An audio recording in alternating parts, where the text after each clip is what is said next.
বলতে বলতে আমাদের পবিত্র কুরবানির ঈদ চলে আসছে। আসসালামু আলাইকুম। আশা করছি সবাই ভালো আছেন। আমরাও আলহামদুলিল্লাহ সবাই খুব ভালো আছি। চলে আসলাম আপনাদের জন্য ছোট একটি রেসিপি নিয়ে। গরুর ভট বা ভুঁড়ি আমরা যেটাই বলি না কেন, এটা আমি গরম পানির ভিতরে পরিষ্কার করে নিয়েছি ছুরি বা চামচ দিয়ে। এটা সুন্দর করে উপরের কালো অংশটা ফেলে দিয়েছি।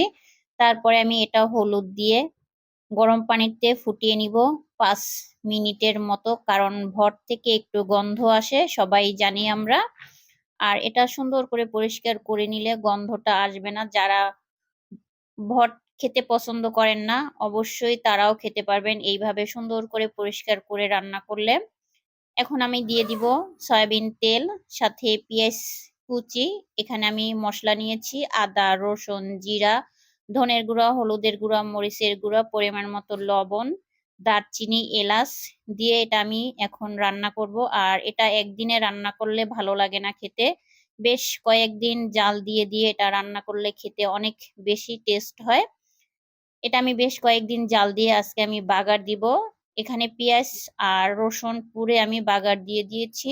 নামানোর আগে সামান্য গরম মশলার গুঁড়া গ্রানের জন্য। এখন আমি সুন্দর করে এটা ভেজে নিলেই হয়ে যাবে আমার ভট রান্না।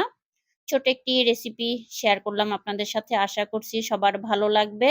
দেখতেই পাচ্ছেন মাশাআল্লাহ কি সুন্দর হয়েছে। যারা ভুঁড়ি খেতে পছন্দ করেন না তারা একবার হলে এভাবে ট্রাই করে দেখবেন। আজকে এ পর্যন্তই। আল্লাহ হাফেজ।